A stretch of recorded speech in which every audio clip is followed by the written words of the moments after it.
ठिकाणी रायगड जिल्ह्यातील असणारे सुनील तटकरे आणि मातोश्रीचे घनिष्ठ संबंध होते आणि मातोश्रीचे असणारे मिलिंद नार्वेकर हे प्रत्येक गोष्टीत शिवसैनिकांना त्या ठिकाणी डॉमिनेट करून सुनील तटकरेंना मदत करण्याचं काम आतापर्यंत होत आलेलं होतं हे रायगड जिल्ह्यात। ज्या वेळेस विधानसभेच्या निवडणुका झाल्या त्या वेळेस या ठिकाणी श्रीवर्धन मतदारसंघामध्ये तटकरेंना प्रतिस्पर्धी म्हणून शिवसेनेचा उमेदवार असायचा, पण तो डमी उमेदवार असायचा। उमेदवार द्यायचा म्हणून त्या ठिकाणी उमेदवार दिला जायचा।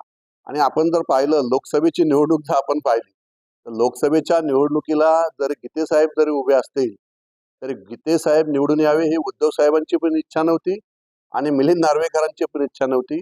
सुनील तटकरे निवडून आले पाहिजे अशीच त्यांची इच्छा होती।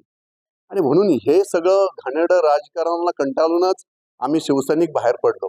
तर आम्ही जो संघर्ष केला, आम्ही जो रक्त सांडवलं ते शिवसेना वाढण्यासाठी सांडवलं होतं। बाळासाहेबांनी जी शिकवण आम्हाला दिलेली होती की शिवसेना एक संघ ठेवली पाहिजे, शिवसेना एकत्र राहिली पाहिजे, परंतु मातोश्रीचाच आशीर्वाद सुनील तटकरेंना कायमस्वरूपी त्या ठिकाणी राहिलेला होता आणि म्हणून रायगड जिल्ह्यातील शिवसेना वाढत नव्हती। किंवा रायगड जिल्ह्यामध्ये आपण पाहिलं की उद्धव साहेब मुख्यमंत्री झाल्यानंतर सुद्धा रायगडला खऱ्या अर्थाने छत्रपती शिवाजी महाराजांच्या पदस्पर्शाने पावन झालेला हा रायगड जिल्हा, परंतु या रायगड जिल्ह्यातून 3 आमदार निवडून आलेले असताना सुद्धा एकमेव आमदार असणाऱ्या सुनील तटकरेंच्या कन्येला त्या ठिकाणी उद्धव साहेबांनी पालकमंत्री पद दिलं।